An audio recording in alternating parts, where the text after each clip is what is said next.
Mic check. 1, 2. Are we recording?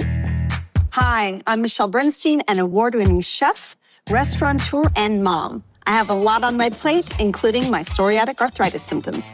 That's why I was prescribed Cosentyx. It helps me move better. Cosentyx secukinumab is prescribed for people 2 years of age and older with active psoriatic arthritis. Don't use if you're allergic to Cosentyx. Before starting, get checked for tuberculosis. An increased risk of infections and lowered ability to fight them may occur, like tuberculosis or other serious bacterial, fungal, or viral infections. Some were fatal. Tell your doctor if you have an infection or symptoms like fevers, sweats, chills, muscle aches, or cough, had a vaccine or plan to, or if inflammatory bowel disease symptoms develop or worsen. Serious allergic reactions and severe eczema-like skin reactions may occur. Learn more at 1-844-COSENTYX or Cosentyx.com. Ask your rheumatologist about Cosentyx. This is The Roger Stone Show.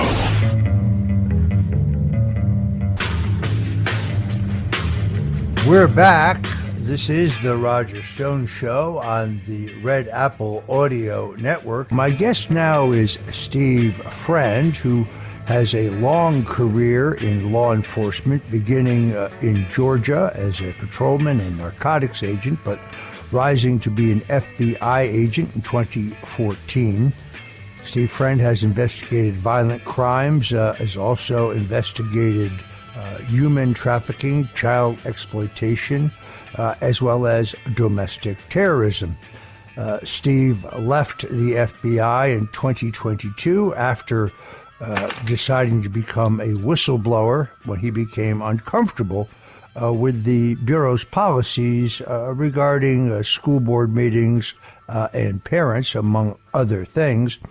But I've asked Steve to join us today to talk about what two and perhaps what may have been three assassination attempts now on President Donald Trump. Steve Friend, welcome to the Roger Stone Show.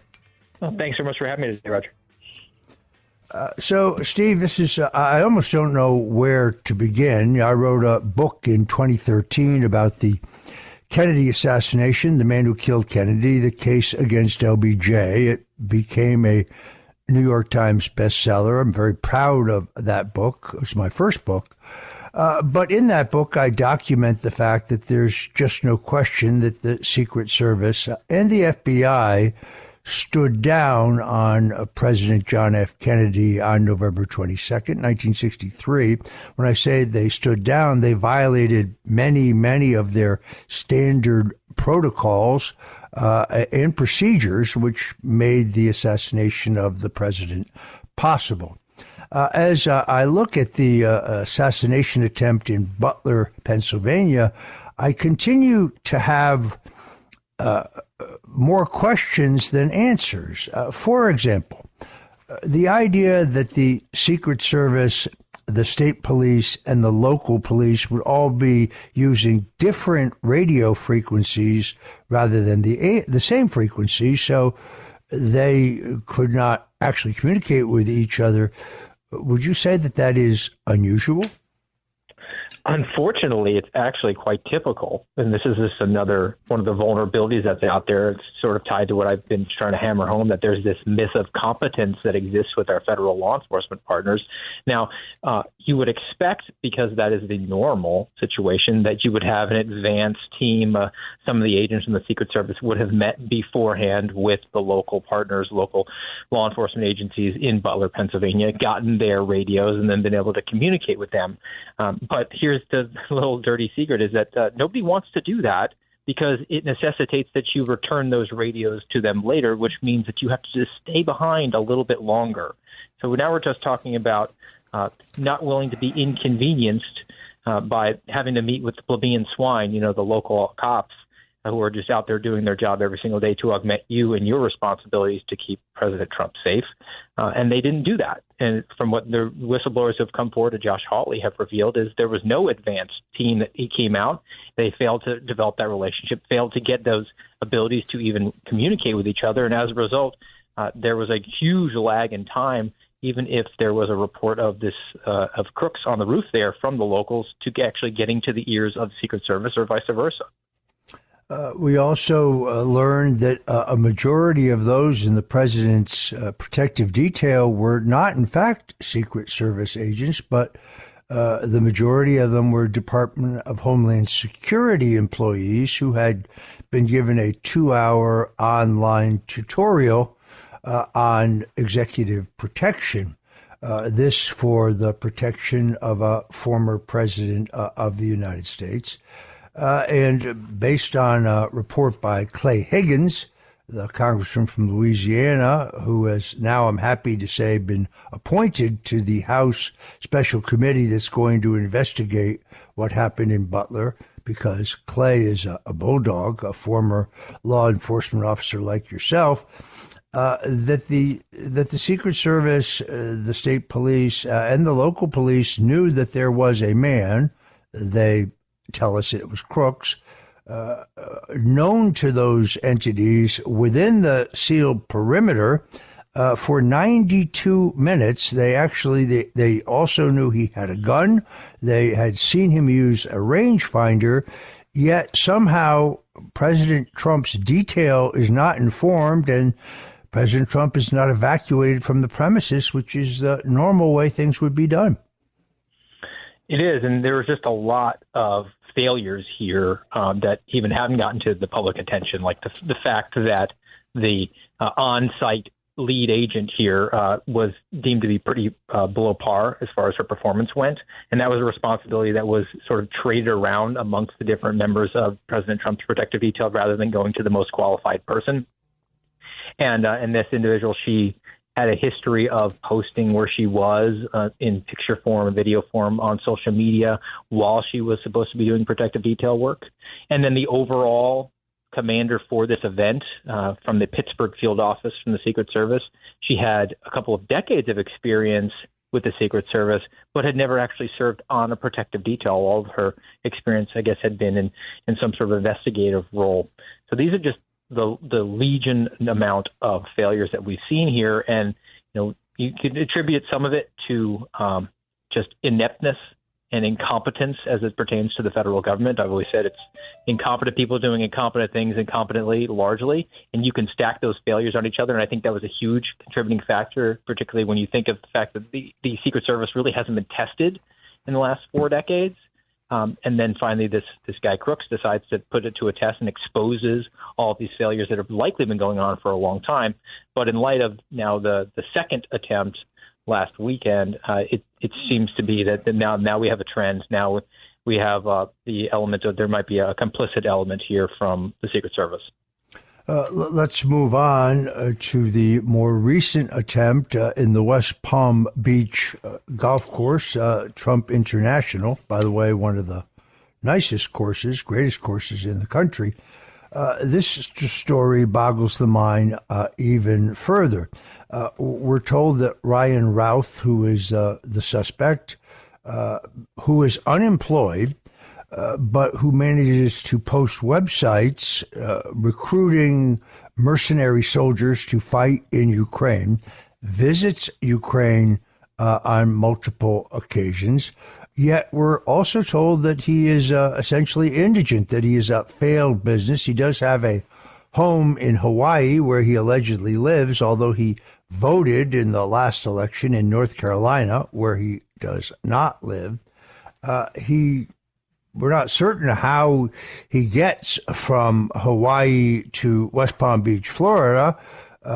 He certainly could have flown because, unlike Congresswoman Tulsi Gabbard, who is a 4-term member of Congress, a Iraq and Kuwait combat veteran, and a lieutenant colonel in the U.S. Army Reserve even today, Mr. Routh is not on the TSA's secret domestic terrorist watch list, while the former Congresswoman is, evidently because she said something critical about Vice President Kamala Harris. This story makes even less sense to me. First of all, that he gets to Florida, that he allegedly lays in wait for 12 hours. Now, President Trump could have, that he would play golf on a beautiful Sunday afternoon after 3 days of hard campaigning on the road. That's not surprising, but he could have gone to the Trump International in Doral, Florida. He could have gone to the Trump International in Jupiter, Florida. Both of them easy drive from Palm Beach, and he does like to play different courses, but in this case, he chose to play it at his West Palm Beach course. The Ralph's car is reportedly parked in the same place for several hours, maybe as many as 12, yet nobody finds that suspicious. And we learned that there was no drone surveillance of the overall golf course prior to what could have been a horrific attack. Now, it is incorrect that Ralph got off any shots, but that's because a vigilant Secret Service agent saw him first, or more precisely saw the barrel of a gun sticking out from some shrubbery, and chose and opened fire. Ralph runs to the car, gets in the car, actually escapes the location, drives 50 miles north on 95, but only because a civilian has taken a picture of the license plate, because evidently she found the car being parked there suspicious, and is finally detained. With about 2 minutes before we have to go to break, now Governor Ron DeSantis has announced that the state will conduct its own independent investigation. You told me last week this is not uncommon, since most of the laws that Mr. Routh has at this point allegedly broken are state laws.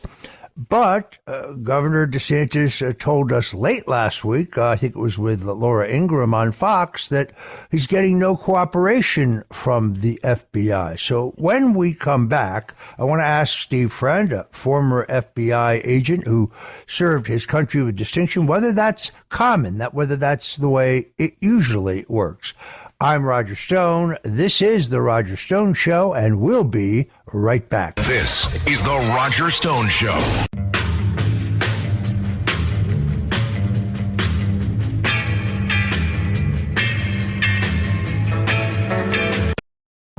This episode is brought to you by Progressive Insurance. Do you ever find yourself playing the budgeting game? Well, with the Name Your Price tool from Progressive, you can find options that fit your budget and potentially lower your bills. Try it at Progressive.com. Progressive Casualty Insurance Company and Affiliates. Price and coverage match limited by state law. Not available in all states. This is The Roger Stone Show.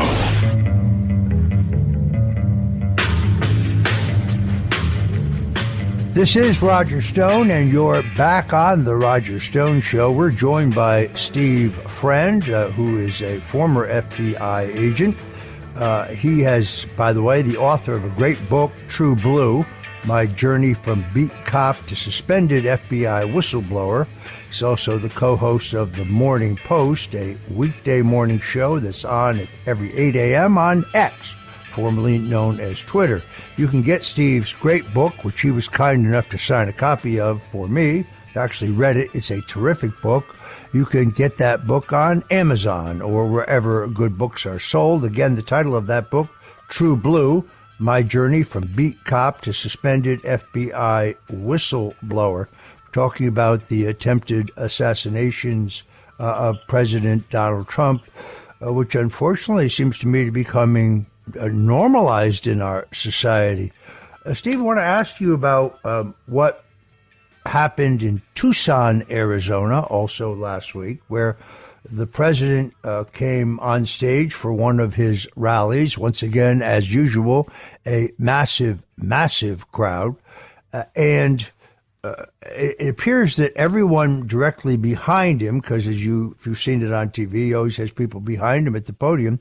Every one of them subsequently got ill, problems with their eyes, and many of them had to be hospitalized. We still don't have a report, by the way, on the condition of those people, but I'm wondering here, and I know that you haven't had a chance to investigate personally, but so I'm going to rely on your experience. Some law enforcement officials I know have come forward, made a very comprehensive case that they believe that these people could have been the target of some kind of a laser that works on light principles, but a laser that can indeed leave you blind. Others have suggested that this was some kind of chemical attack. Your thoughts on what happened in Tucson? Yeah, without putting my hands on the actual investigation there, it sounded to me from the initial reporting that it was more likely to be a chemical irritant. I've been exposed to the pepper spray that you see with law enforcement numerous times. And one of the lessons you learn when they're doing that sort of training is that once that stuff gets into the air, it can just sort of spread around. And that could just all be from one particular spray of it. But the fact that those people were in close proximity to each other and they had those sorts of symptoms, to me, it just sounded a lot like maybe it was an OC exposure. It could have been a nasty prank someone played, or it could be a little bit more nefarious. And that is some nasty stuff. It's not pleasant. I've had to get exposed to it half dozen times before, and even on duty and having to use it against subjects who I was trying to gain control over. Medics have to come out and look over you. So it's definitely a gnarly material. And that was, to me, what initially struck me as most likely what it was if there was anything like that. Yeah, I'm told from a very good source that the Secret Service, which of course puts everybody through a mag machine, those are the machines that determine whether someone entering the sealed perimeter of the rally has a gun or some other weapon on them, is now going to be also using biochemical weapon detectors, which I think is a very good idea. We got a few minutes here. I want to talk about your own situation, Steve, because you could have kept your mouth shut, kind of been a go along to get along FBI agent, but as a matter of conscience, you decided to come forward and to, in essence, say that you were going to take a break and go to the Congress as a whistleblower. We got a few minutes here, about 3 minutes. How is that going for you and your family? Thank you for allowing me to highlight that. I just passed the 2-year mark last week of being indefinitely suspended forever without pay from the FBI, and then that was really sort of the beginning of a bunch of usurpations that my family suffered. Just from a personal standpoint, being unpaid, indefinitely suspended, the FBI precludes you from getting outside employment, so you're just unable to even pay your bills. I had multiple investigations begun. My colleagues were asked questions about my politics and my approach to coronavirus, and then it was basically set up to get a Mike Flynn trap in interior interviews that I had to do, where they would try to encourage me to lie so they could charge me with a crime. Still have failed to furnish me my training documents and proof that I actually am a certified law enforcement officer. So I can't pursue a career in that ground. And I sit here today, seemingly unemployed and unemployable. 2 years hence, I had the opportunity to bring information to Congress. Unfortunately, though, after the transcribed interview that I did and then testifying in May of 2023, haven't seen a whole lot of even progress on that frontier. So it's a little disappointing, or greatly disappointing, I think is probably more appropriate, that we haven't made the sacrifice that we did, for the good of the country. And we personally suffered and really haven't seen the outcomes that we were hoping for. But hope springs eternal, and sort of recognizing that this is an Isaiah 6:8 type of moment. Whom shall I send? Here I am. Doesn't mean that I'm anxious to take it, but recognize the hill to die on is there, and this is the hill. So I'm going to continue pushing forward on this as much as I can and make myself the best resource to anyone who has a microphone like yours, Roger, to get this information out to anybody who's willing to hear it. Well, I can only remember something my own parish priest said to me when I was being pressured by the federal prosecutors under Robert Mueller to lie about President Donald Trump and testify against him. He said, "You can never go wrong by doing what's right." and that's what you have chosen, John. The burden your family has been horrific.